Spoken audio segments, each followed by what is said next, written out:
We are live and welcome to Tweed Talk. Hey, what's up? Facebook, what's up?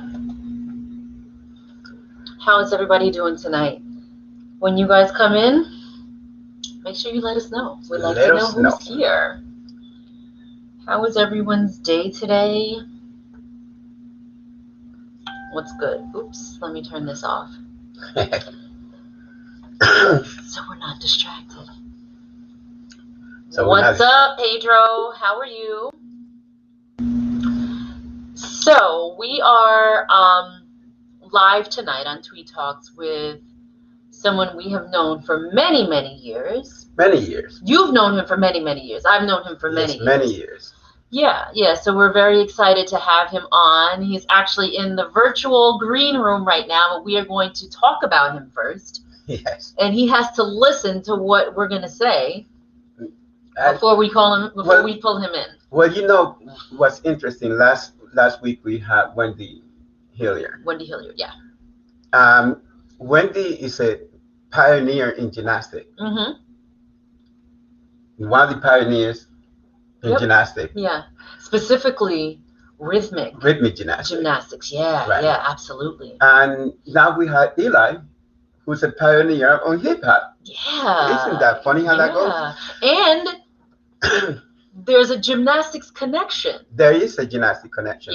Yeah. Well, how I met Elai is because I taught historic gymnastics, which is becoming a common thing here on Tweed Talks. Mm-hmm. You know, either it's a gymnastic connection, or martial art connection, or acting connection. Yeah, we really appreciate.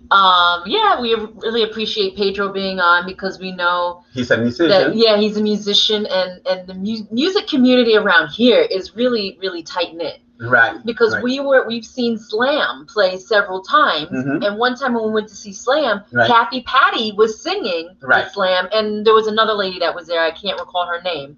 So they sort of, work together, and there's like a mutual love and respect for just music in general. And Pedro is an awesome drummer. I sings too. He's very, very charismatic. So I appreciate the fact that he's in tonight to watch the interview with Elai. That's cool. Mm-hmm. I got a call last week while you were away doing your thing in Syracuse. You got a call. Okay. I got a call from the newspaper. Mm-hmm. Yeah. So I assumed that when they were calling, because it was a Black History Month. Yes. I assumed that they were calling. Oh, they're going to ask me about being the first Black man. Actually, I was the first man ever to do the planche push-up. Oh. So I thought he was calling for that. Hi, Jonathan. Thanks for coming on. Pedro, we love you too, my friend. Yeah.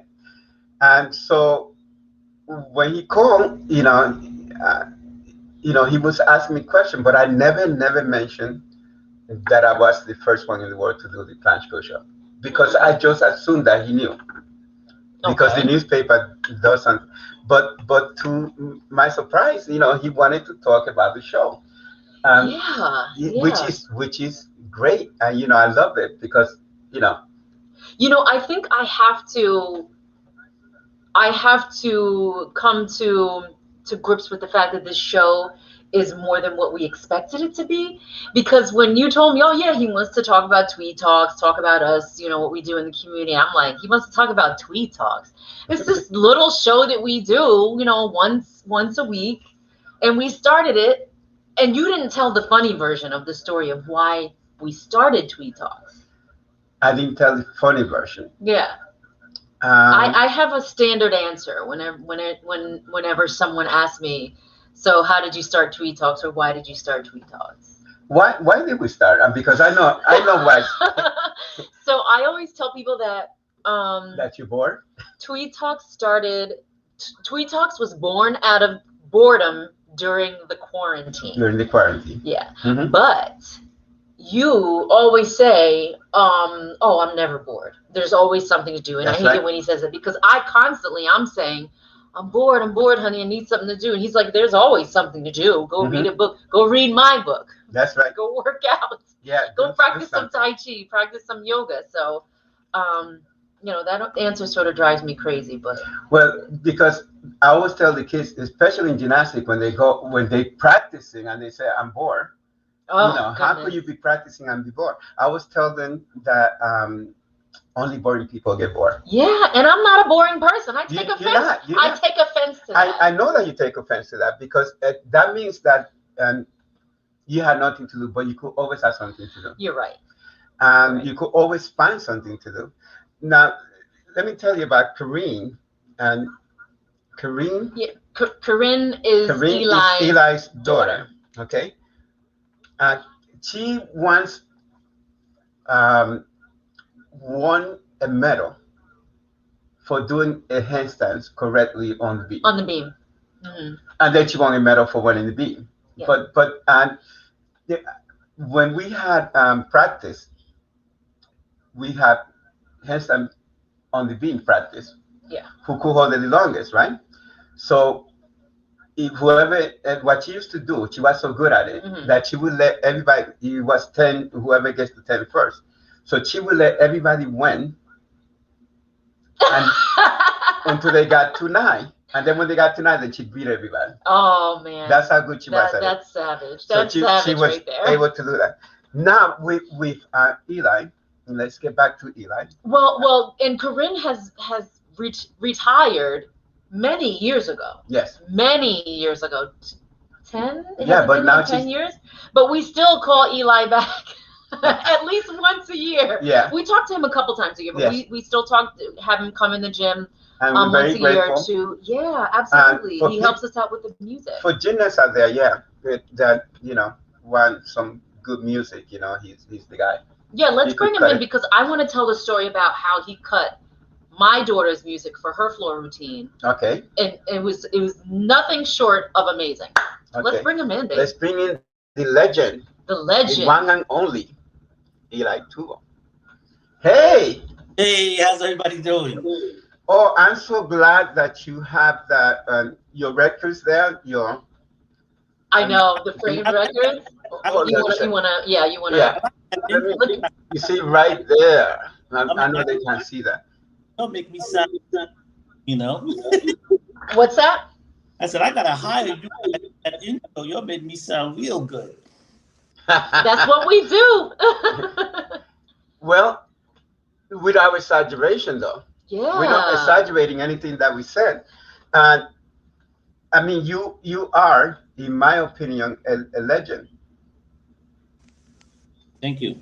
Because a lot of people don't know. I remember sitting at a meet one time, and you were telling me that you played the congas, and you were telling me about the things that a lot of people didn't know because you really weren't telling everybody. You don't go, hey, look, I'm Eli, and the super DJ that I am, and the producer. Watch your mouth now. Well, no, wait, because he also did that. He did that. Yeah.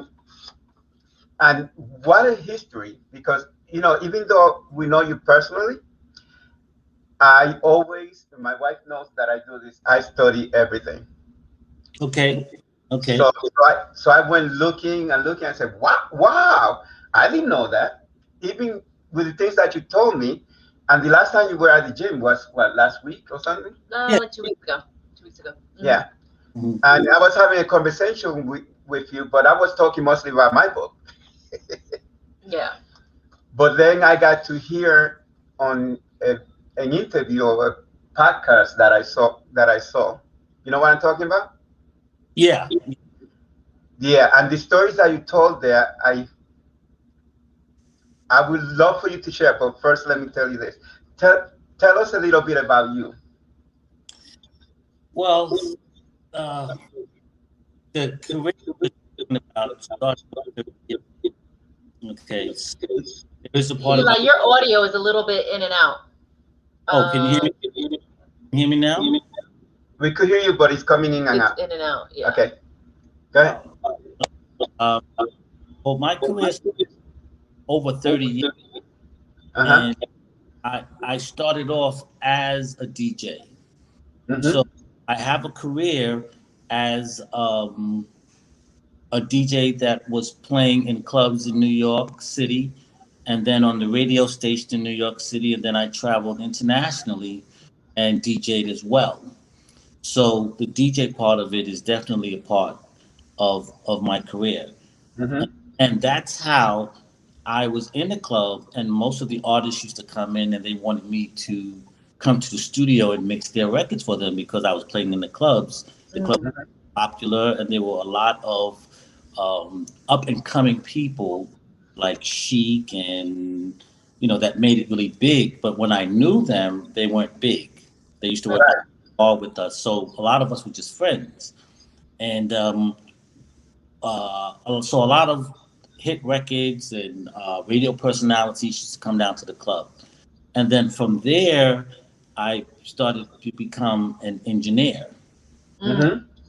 By transitioning from DJing to engineering, then I started dealing with a lot of the up and coming groups that wanted me in the studio with them. And what's interesting, Pete, one thing I have to say is that a lot of the records, like these records here, when I was doing Run DMC, Right. when doing the records, they weren't big when we did the records. Okay. That's why your show might not be big now, but who knows where you're going to be 6 months from now, a year. And the second thing is that I've worked for more people that are teenagers than anything. Because when Run DMC was coming out, they were young, 17, 18, 19-year-olds. Yeah. That was hiring me. So I had to work for children. And so the most, what I want to say is the most influential children in the world came from the 5 boroughs of Bronx, Brooklyn, Queens, Manhattan, Staten Island. So you never really know who's going to be who. And you know what age they're going to be with excellence.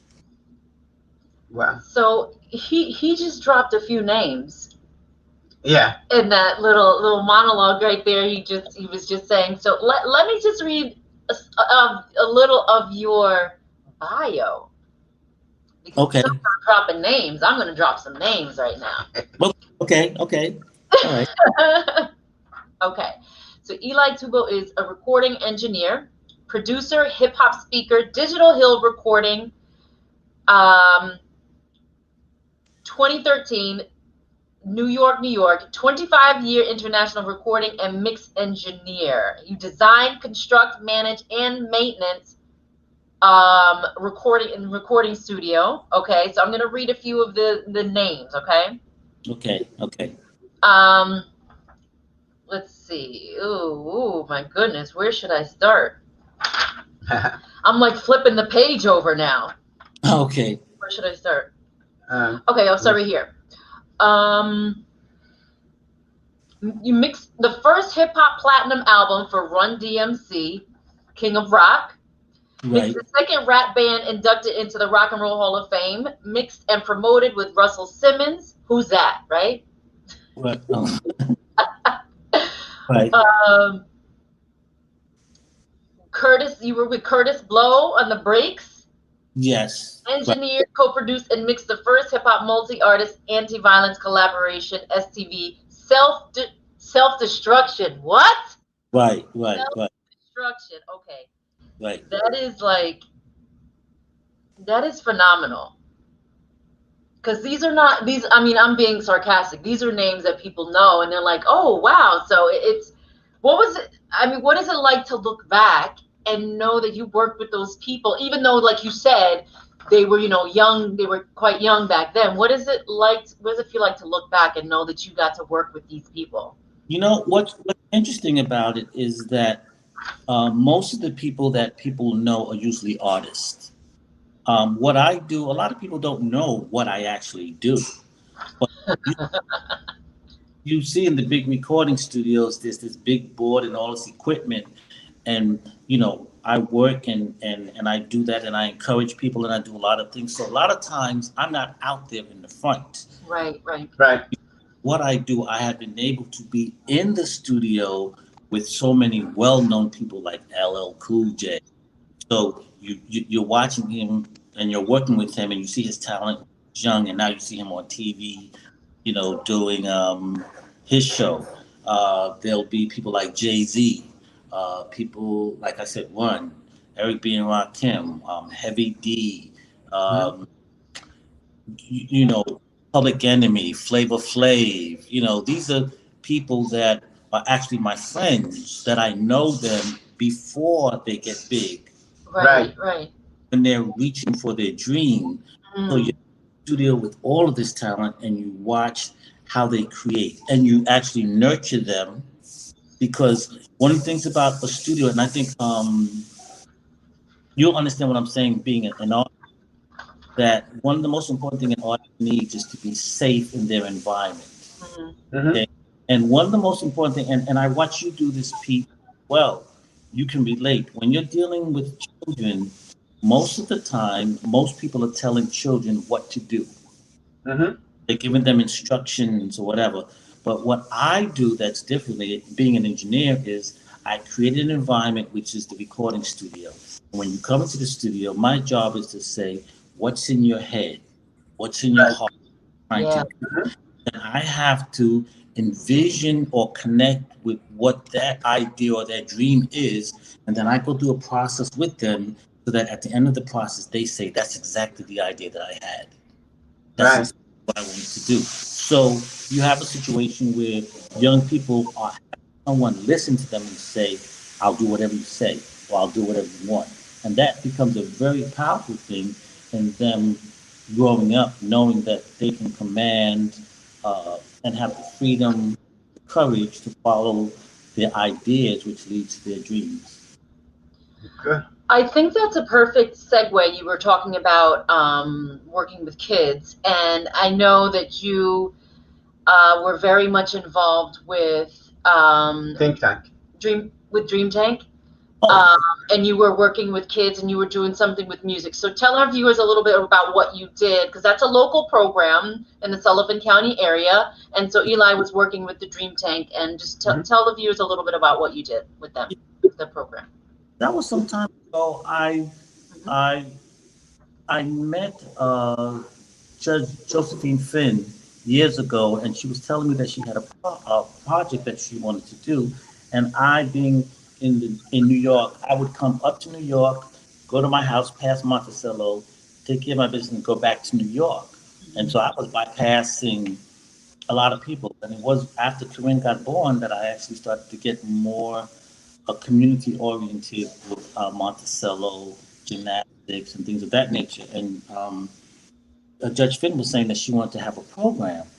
And what I was bringing to the program was, in collaboration with her, was the idea of building a recording studio that the children could learn to write, create, and make CDs, their own music. And then after you have music, what are you going to do with it?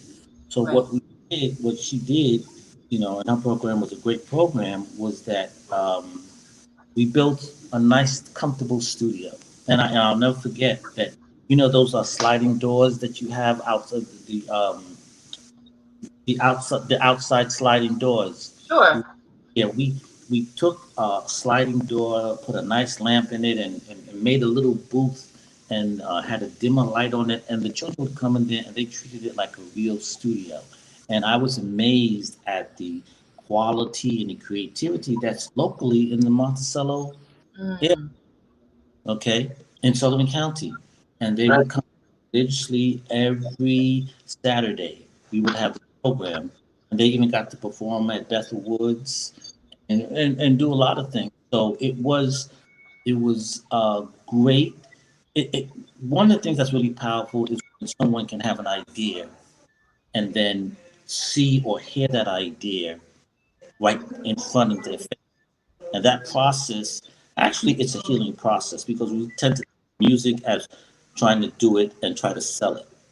And whether people are going to, but what's happening is that there's something therapeutic when you can hear or a child and then go through the process of actually making it tangible. think that as a society, we actually need that part of a healing process. Yes. Being frustrated or whatever, that you should be able to write a song or produce something without anybody criticizing you in terms of whether it's good, whether it's bad, you know, what that's like, you know, having given birth to a baby and then somebody looks at it and says, oh, that's an ugly baby. Mm. I mean, that's your, you know, and even Pete, one thing I liked about Pete, why I had Corinne go there, was that many of the gymnastics schools were so competitive. They were so focused on winning. And that does something to the character of the child, where what I watched Pete do was be more interested in developing the child character. And I always admired him for that. And that's why I felt comfortable with Corinne being there, because whether they won, whether they lost, whether they whatever, he was very focused on do the process, and as a result of doing the process, you will succeed. You will become excellent. And I really like that, and I admire that about your program. I just want to you need to let me interview you, Pete.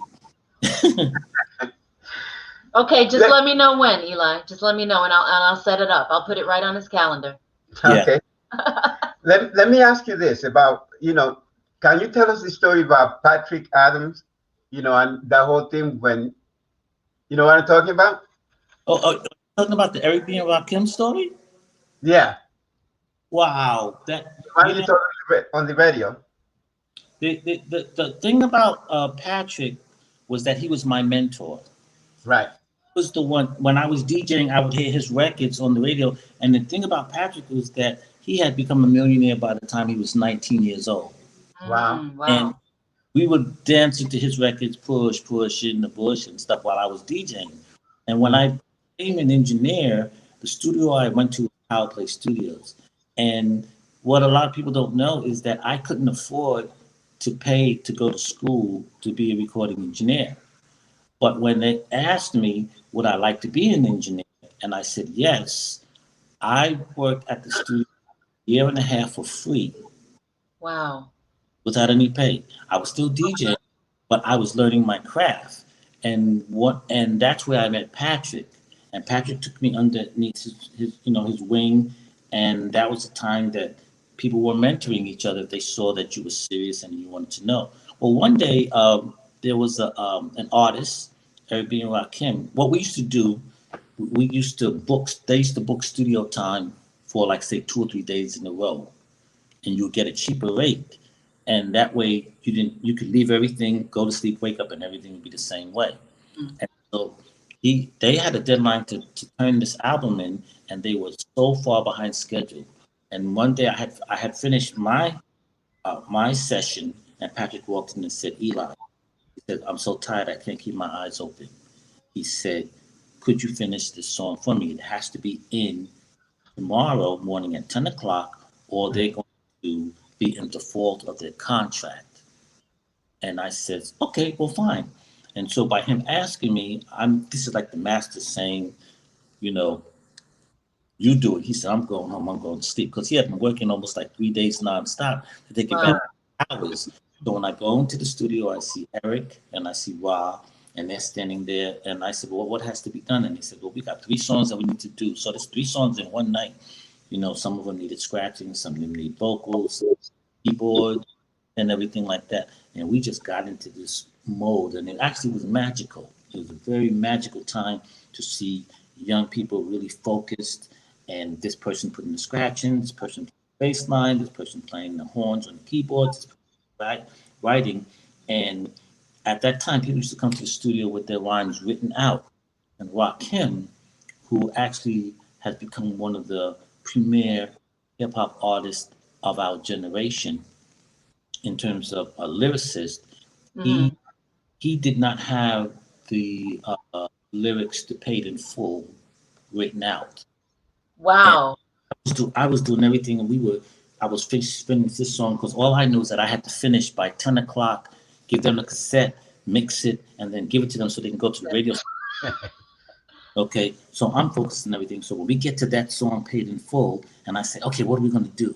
And Rakim was a very cool guy. He says, I got to write something. And I'm like, what? You got to write something? So he goes and he sits at the piano and he sits there with his pen for about 5 minutes. And Wow. the microphone and he says, I said, you ready? He says, cool. That's all he says is cool. I hit the record button and he started thinking of a master plan. Ain't nothing but sweat inside my hand, my pocket. And what happens is when a real MC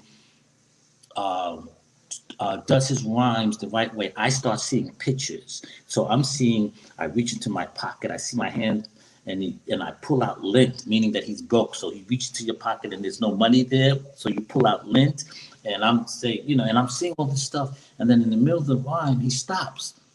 And it's like the movie stops, and I go like, what happened? What happened? And he goes, I gotta write some more.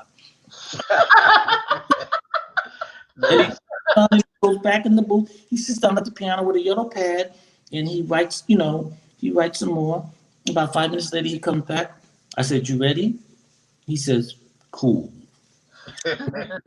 Hit record. He says, "I used to roll up. This is a hold up. Ain't nothing funny. Start running. Start smiling. Ain't nothing better move but the money." But now I learned to earn cause I'm righteous, and I'm watching this. There was never a style like his that was done, but he wrote it right there.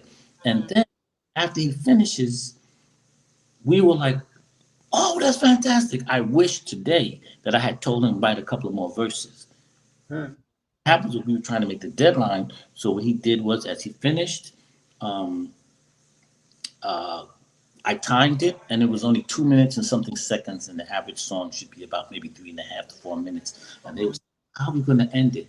And then Eric said, "Okay, hit the thing," and they let it play, and then Eric goes, "And how are we going to get on?" And he says, "Yo, Eli, turn up the bass, let the beat keep on. What happened to peace, peace, peace, peace?" And so I ended up being on the record, part of hip hop history, so that no matter where I go, because of that record, if I say I'm the Eli from Eric B. and Rakim, everybody, oh, that's like my calling card. You could be cool now. I don't have to say anything. So I could be in the coolest or the roughest or whatever. But if they say, "Oh, that's Eli from Eric," and because they're like, "Oh, that's the guy. That's the guy." So now I'm part. Actually, now one of the projects that I'm working on right now is that we're building a hip hop museum in the Bronx, Right, right next to Yankee Stadium, right. and I'm starting to see how people really see me as part of the culture. Yeah. I see that. Yeah.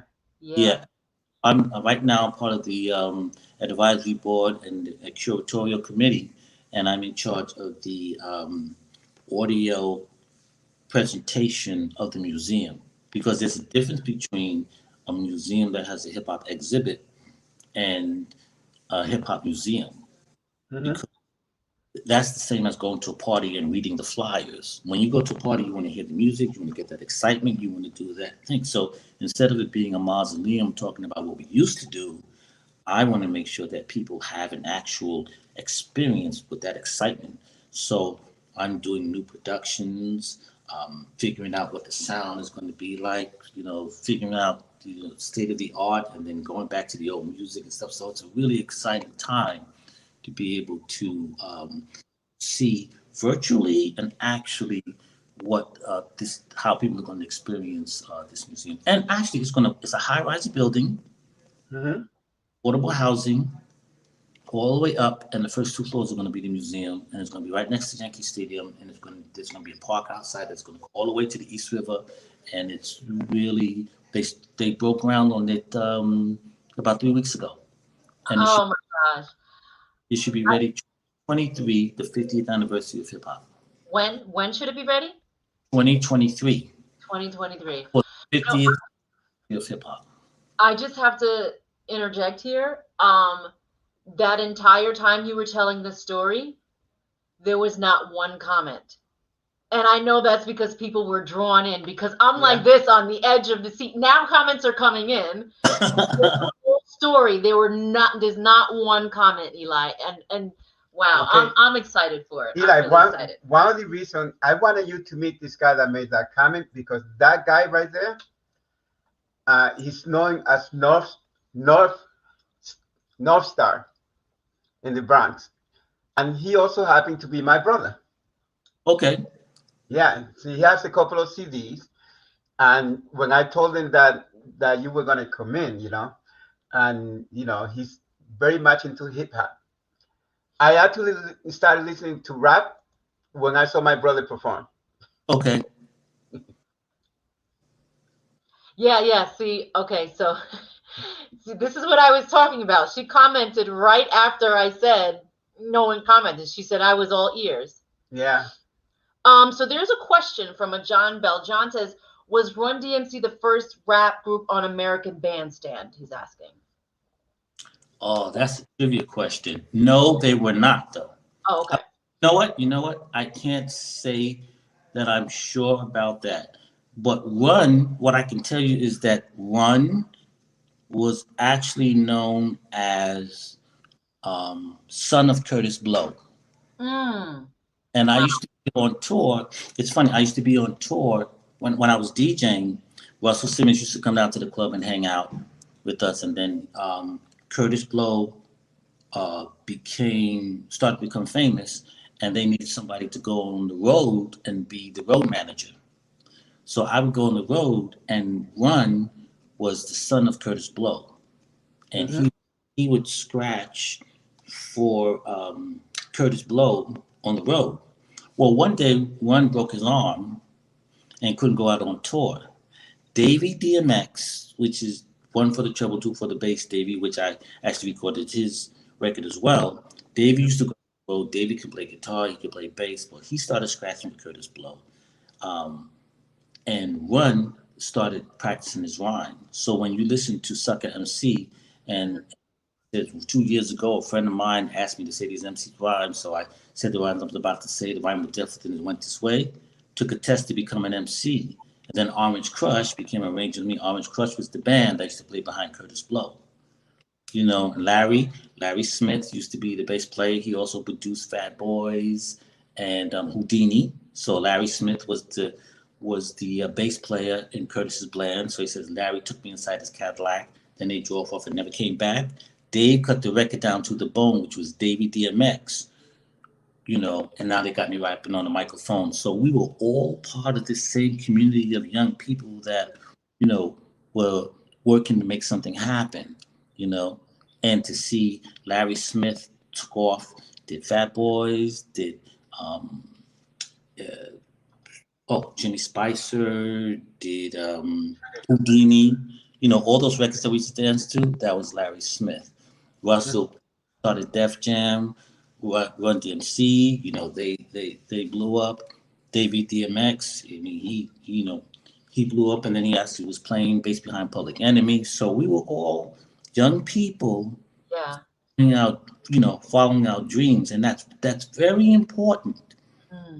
Because if you do hard work, you don't know when. That's why you do the best that you can, because when your time comes, you're gonna have to use what you learned.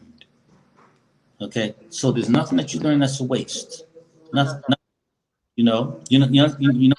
That's nothing you learn that's a waste. I love that. Yeah, I remember when I was in high school, they used to have French class, and I was like, "What I need French?"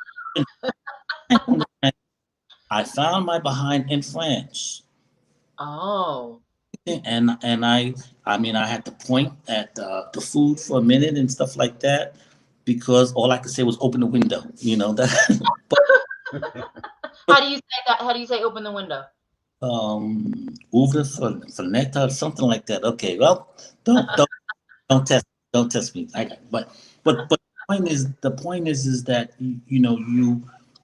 I said all that to say that Kurtis Blow, right, was the one that was breaking grounds for hip hop. I see. Yeah. So if I had to guess, I would think that Kurtis Blow I know he did Soul Train or whatever, but I don't know about Run DMC. Run DMC broke. I mean, that's a trivia question too. So I'd have to say I don't know. John is saying that he Googled it, and he said it's the Sugar Hill Gang was first, and then Run DMC was second. Yeah, that makes sense. That Google. Thanks, John. That makes sense. Thanks, John. Okay, so after hearing him, Eli, just talk about all his accomplishments, And then he and reading the bio, I feel, kind of honored to have him come in our gym and mix for our little gymnastics team. Well, I always was telling you that. So I want to tell the story about what Eli did. So, a couple years ago, this is when my daughter first went to optional. When you're optional, that's when you can choose your music. So around that time, I had her watching the old Wonder Woman series. Right. I remember. Yeah. And then she is still a huge Avengers fan. And then I also had her watching the Incredible Hulk series. So we were watching those and we were kind of getting into the theme songs and stuff like that. I'm like, I wonder if we could do like the Incredible Hulk theme song, the Wonder Woman theme song, and then, part of the soundtrack from the Avengers. So Eli cut clips here, and that is like one of my favorite mixes. So it was a little bit of the name of the song is the Lonely Man theme song from the Incredible Hulk, then the Wonder Woman theme song, and then the Avengers. And he put them all together, and it was like a minute long. That's how long the routine, minute 10. Minute and 10. And it was amazing. It was amazing because I remember you said this, honey. You said the music, it should have like sort of like a rise and fall. So he made sure it did that. And it had to match the personality. So because she was watching those shows, that became part of her, Wonder Woman. There's another thing that I wanted to ask you. You gave a description of hip hop. And let me remind you, just so I won't lose you. Where you said make was ordinary. You remember that? I think it was. What was it? Make was ordinary, a frantic necessity. It was. My definition was the ability to create something out of what appears to be nothing. Right. And make what's ordinary a frantic necessity.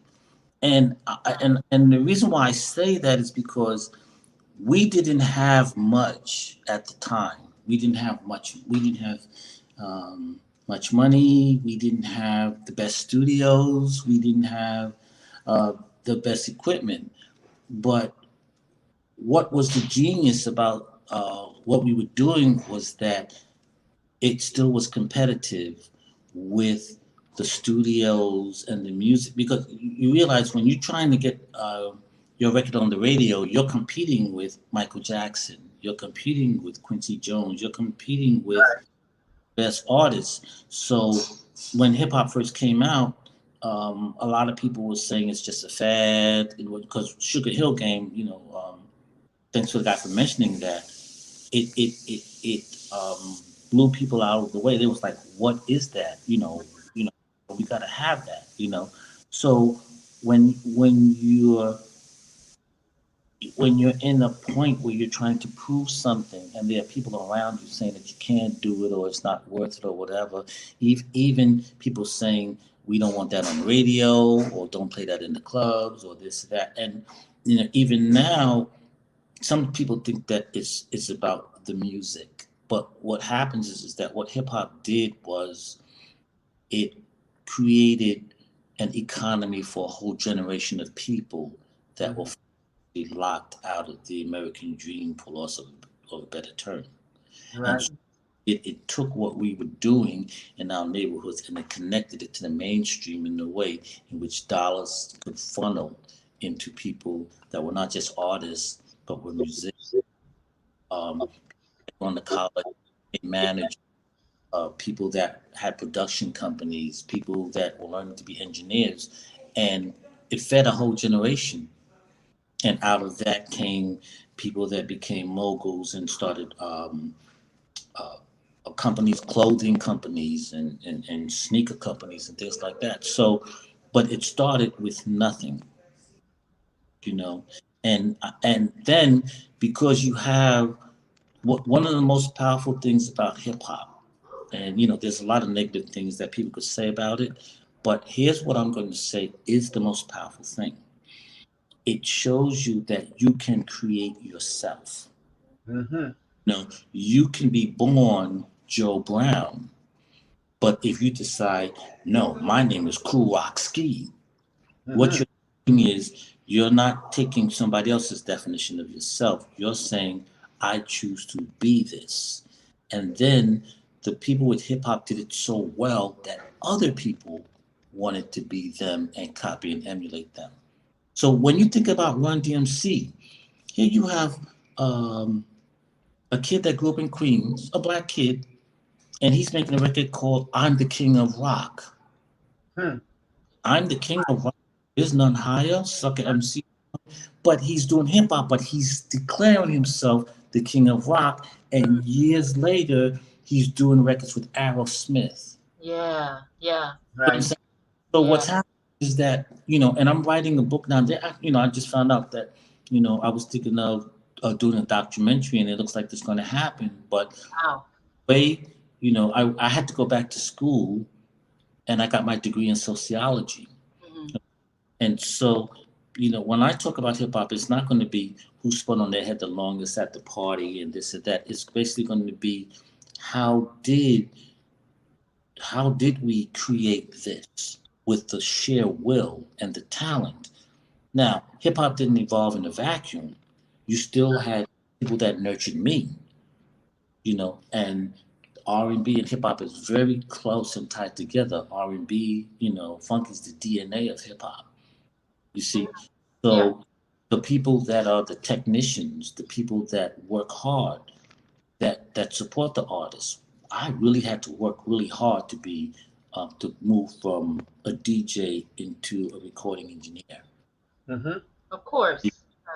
It took a lot of work. It took a lot of consistency. It took a lot of sacrifice and things of that nature. It just does. I don't care what it is across the board. That's just what it takes. Mm-hmm. A lot of time to be excellent at it. But the point of the matter is that there was a whole generation of people that could eat. Right. Mm. Right. Wow. My brother asked me this morning. I left my phone over there, but he has some questions, and one of the questions that he asked was, how is it different now, from before when you first started with the engineering? That's an excellent question. Wow. Yeah. Yeah. It's an excellent question, and I think that the way I would approach it, I would say there was hip hop before the internet, and then there's hip hop after the internet, or I should say, there's entertainment business before the internet, and entertainment business after the internet.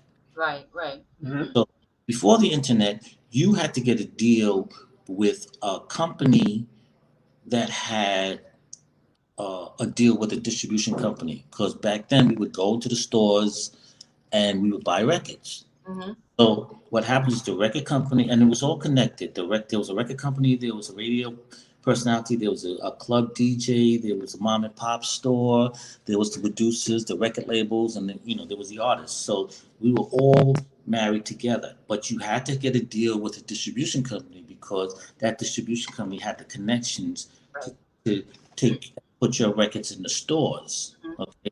And back then, the record companies were you would sign to a record company, and they had a marketing department, they had an A&R department which developed you. They had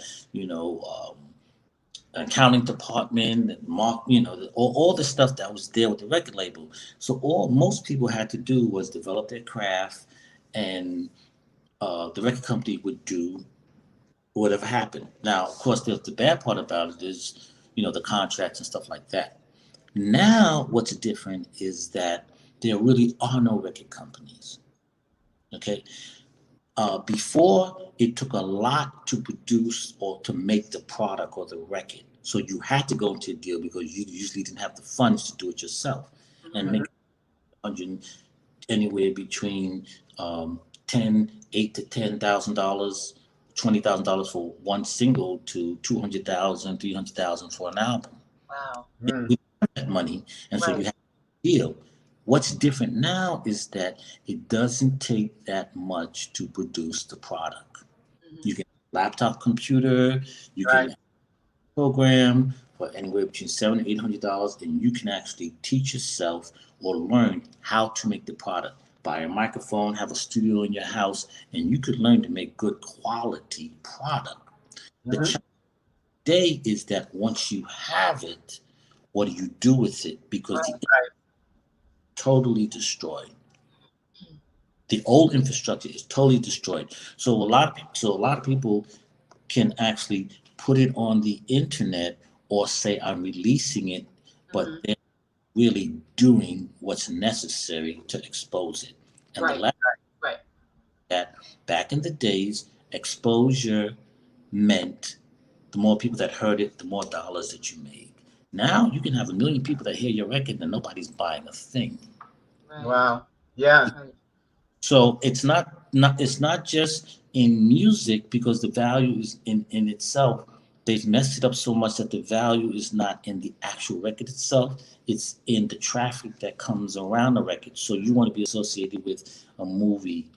You want to be associated with traffic coming to your site so that people will want to pay you for the traffic coming in. So there are other ways to revenue, but um, only certain people are actually buying because they taught this generation that you don't have to pay for intellectual properties. Right. So there's a whole thing that happened where this generation has a challenge in terms of how am I going to make money at this? And you have people with digital rights and all kind of things that happen where the amount of money is so low that you make on not even download on streaming. Right. Mhm. Right. And what happens is, somebody can get 1 million streams or plays, and the amount of money that you have might be able to, buy 2 packages of French fries and a donut.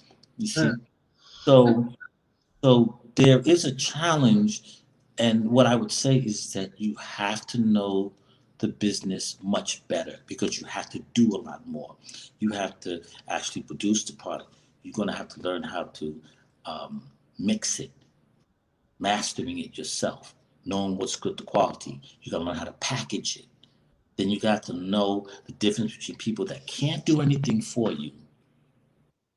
Mhm. So you need to deal with them. You need to learn and do it yourself because if you figure it out by yourself and you don't need anybody else, all Mhm. that money that you're going to make is coming to you. Yeah. Back in the days, we had contracts in which certain people were only getting 7.7% of 90% of the sales. Okay, that's Mhm. not, you have to sell a whole lot of records in order to make Yeah. that. Today, you get 100% of everything if you do it yourself. You're doing it Right. yourself. Right. Right. Right. You don't have to sell as many to make money, but it's the whole world because of the internet. So if you can find your market in the world, Mhm. then, and this is like a street level business or whatever, you can get into the business very easy because you can get the product and the internet is a distribution. But Right. like everybody else, then you got to figure out, you have to understand um, how to track your plays. Mhm.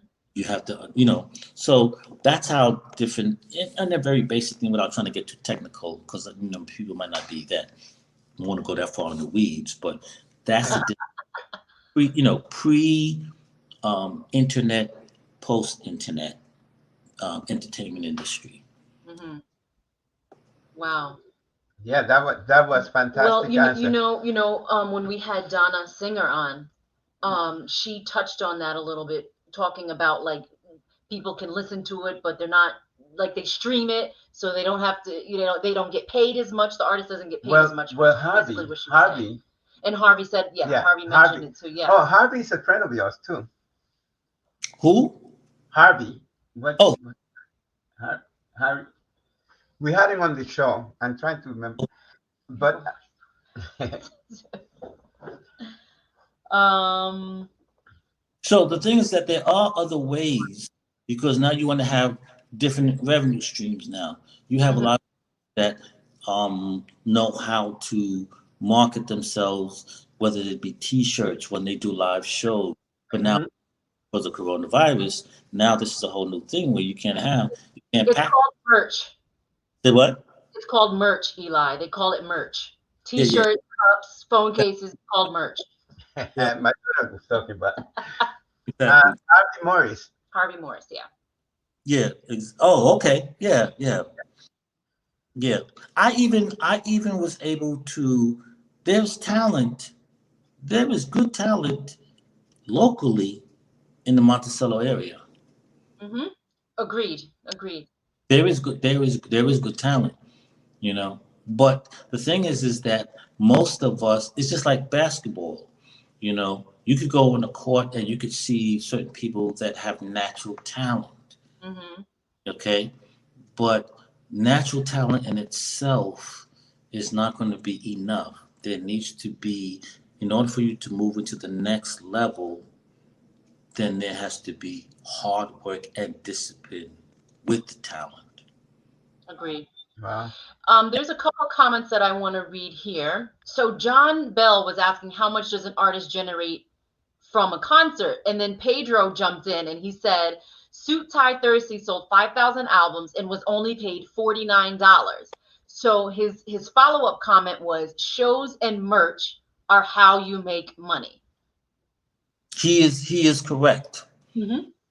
Meaning that back in the days, you would make money based on two things: your sales Mm-hmm.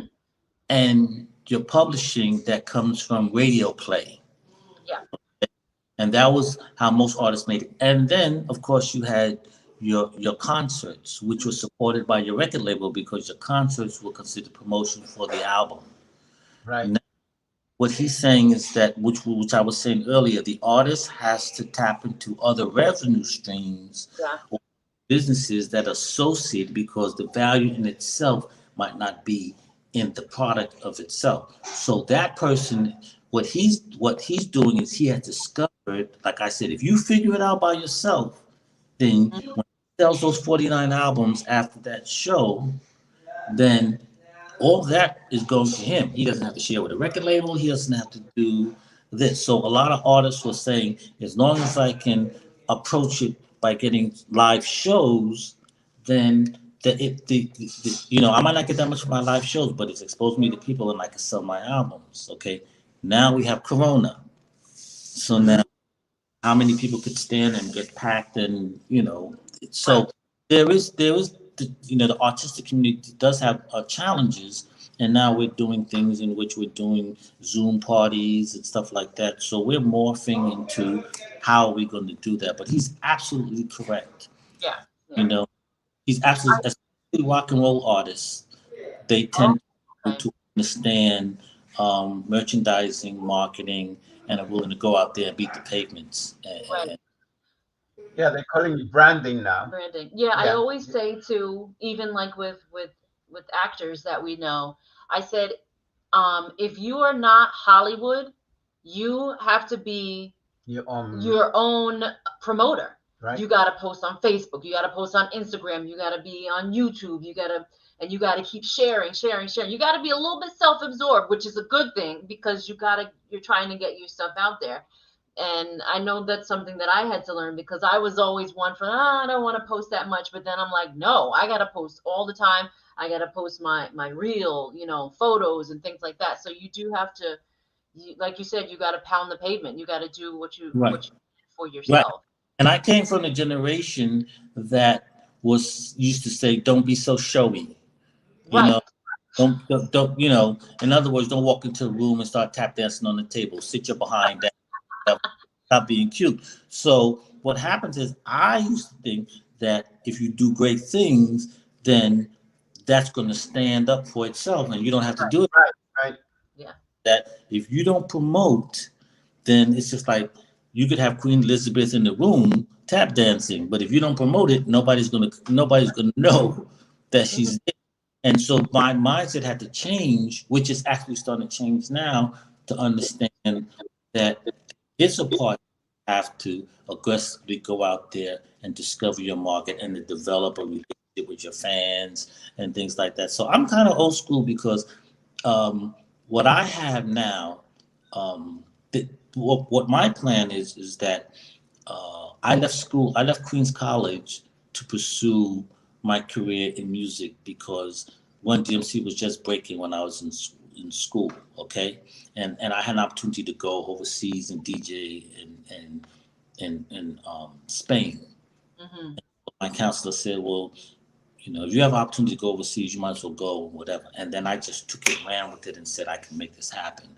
But I went back to school in 2009 and got my degree in sociology. So the way I'm approaching it is that I have the gold records, the gold and platinum records. I have the degree. I'm on the board with the Universal Hip Hop Museum. And so now I'm qualified to go speak at a college and do lectures, because I've done it. And that's like the young man I was talking about, how that guy figured out how to sell the albums and whatever. You have to somehow or another develop something to develop a relationship, because the old model in terms of how to make money in the music business is basically gone. It's like a track. It's like a train going from here to Washington, D.C., and the track is broken into 100 parts. So even though you might fix this one piece, then you're going to run to something else that's going to fix it. So you got to really discover something new and figure out how to work for yourself. Well, I love that. That's yes. I love that. I'm so glad that we had this conversation, and we had to bring you back on because people are already asking. Somebody already said you have to have me on again. Yeah. Oh, okay. Maybe you do one of your mixes next time. Yeah. You know what? We could figure out what people want, and we can adapt the program to whatever's there. I mean, you're looking at your show right now, and like I said, I used to work with a lot of people before they were famous. Okay, but if I you was famous when you met me, dear. say what? She said she was famous when you met her. I wasn't talking about her, right, Pete? She, Yeah, she had her nose all up in the air in the fur coat. it's very funny. It's very funny. I used to be famous. Yeah, and I married her, and people just forgot. yeah. When I walk around, and like I'm very impressed when I look at Pete, and I just look at him with his muscles and legs straight out and stuff like that. And I asked him, remember I used to come to the gym, and you still have them there. I saw them there, and I said, I gotta. And I used to do the handstand. And what was that little guy that used to compete with me all the time? Remember? I believe his name is John. Yeah, I used to do handstand battles with this little guy, and he was such a little hothead. He was about maybe The little guy. Yeah. He's gonna be an Olympian soon. Yeah, and I would stand on my hands, and he would get so mad at me, and then he would battle me and point at me and stuff like that, and it was, and I was there, and while Corinne was working, and Pete would work out on the bar and stuff like that, because I used to do high school years ago. So, Right. So eventually Pete and we probably gonna have a class together where I'm gonna come in there, and he's gonna get me on the balance, on the balance beam. And you know what, Pete? That's why I'm coming, because you see how she laughed? Listen, Laughed? She couldn't even hold that. I got to tell you a story. When I first started coaching, I was more an athlete than a coach. So I was still tumbling, still doing things. And when the kids will ask me, like I said, Andrea, we're going to do an Arabian. She will go, what's that? Then I run and I do it. I said, this. Nothing about coaching, just this is how you do it. And then I will go and do it. So I remember one time I was demonstrating something for them, something that I never done. This is a bad story. And actually, it wasn't done back then. Mm-hmm. But it's called switch leap. Laughing, Pete. Why laughing? Hey Joe, why is she laughing? because she knows what's coming. So then I demonstrated a switch leap onto the beam. And I remember, I think India was like 10 or 11, something like that. And she called, hey, come over here and watch what the coach did. Switch leap onto the beam. And I think Mary Lou Retton, back then, was just doing a split leap on. I said, I could make it better. So then I went and tried it again and slipped on the side of the beam and straddled the beam. And that's why guys don't do beam. Let me tell you something. Michael Jackson had nothing on me when I went. Oh my gosh. Yeah. So beam. I put you on the rings, but the beam, we're gonna shy away from it. Yeah. Right, before you go, I'm going to ask you this question live on air. Okay. We have been toying around with having a set intro music for Tweed Talks. Oh. Okay. We don't have anything. So we've just been using generic music from the computer, whatever comes with the computer. Okay. So I'm asking you, will you mix something for Tweed Talks for our intro music? Wow, you putting him on the spot. Yeah, I could do that. All right. You heard it. The only thing I would probably say is that I would need some vocal outtakes. Yes, I love it. You know, enough to have some comments, or do you have a catchphrase or a theme or an opening line, like welcome to, whatever it is. Mm-hmm. I need a couple of things like that so that it would be more personal. Yes, okay. I love it. And the only thing I would need, what else I also need is I would have to have a description from you of what you envision, what you see, what you hear. Like you say, well, it would be more like a hip hop thing, or maybe it would sound like a club track, or more rock and rollish, or this or that, or whatever. And when you can crystallize an idea, that's the thing. When you're working with a lot of different people, one of the challenges is to get everybody to some way get near the same vision. Mm-hmm. You see, and the clearer you can do that, then that saves me, because I don't live in my mother's house, so I can't afford to be doing 400 tracks, and then you like 1 out of 400. I just got to make it happen. You know what I'm saying? Got to make it happen.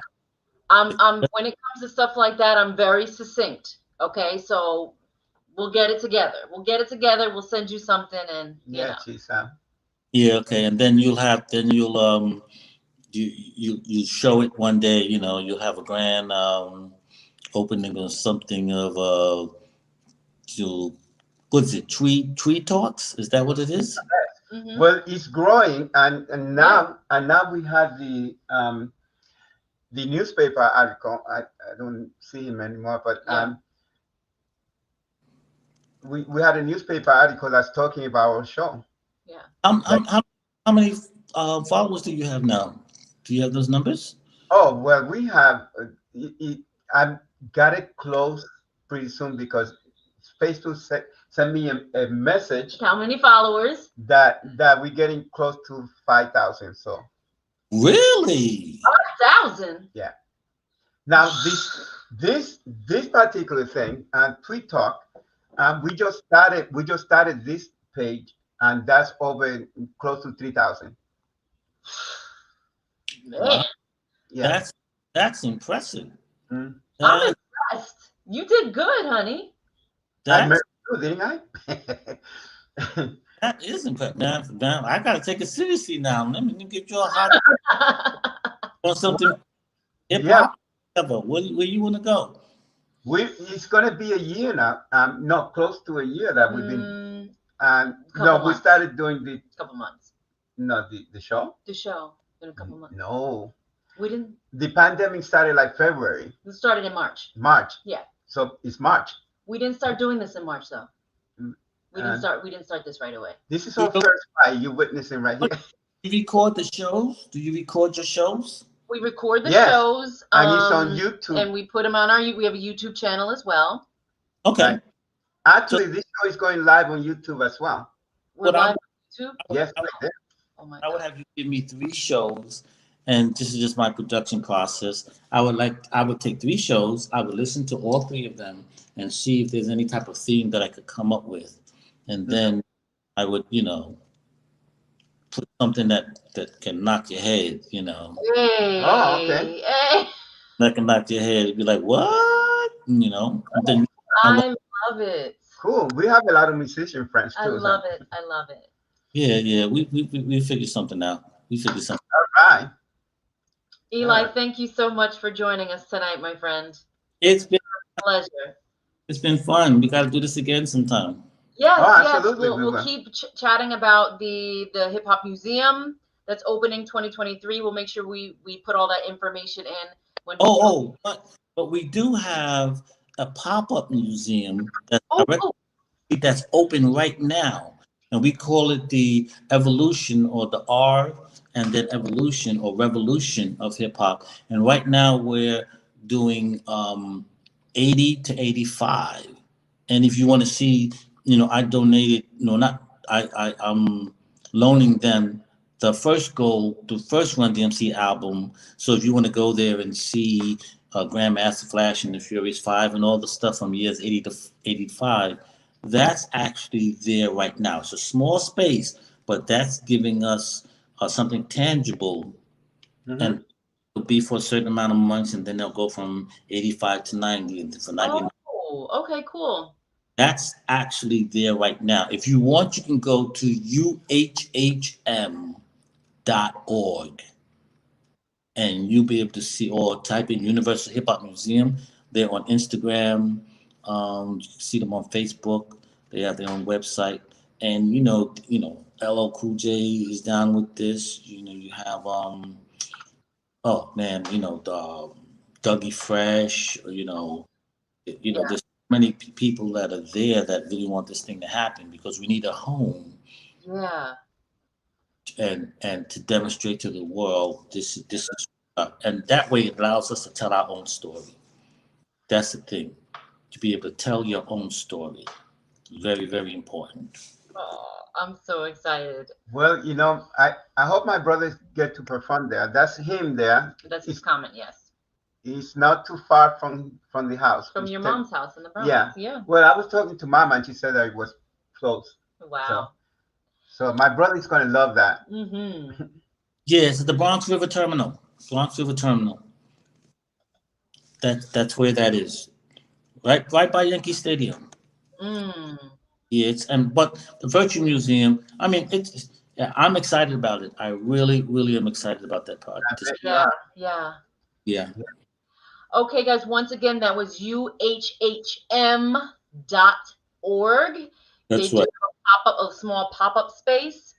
Yeah. And the year is 80 to 85 right now. 80 to 85. Universal Hip Hop Museum. UniversalHipHopMuseum.org. Yeah. Thank you, Eli. We will be in touch, and we're going to have you back on very soon. All right, guys. Take care. Thank you. Yeah, that was awesome. Yeah. Well, there you have it. Oh my gosh. We keep bringing, you see, all the things that I asked him, I already knew. Mm-hmm. But I knew that you didn't know some of the stuff that he was going to talk about. For my sake, for the viewers' sake. Yeah, for the viewers' sake. And I want to go. Yeah, well, we'll make a trip down there and make sure that my brother comes. Yeah, we'll make it we'll make it a day. We'll, get out of Monticello and go see some awesome hip hop, old school. I was going to invite somebody else, but I thought that his story was so rich that we didn't have time.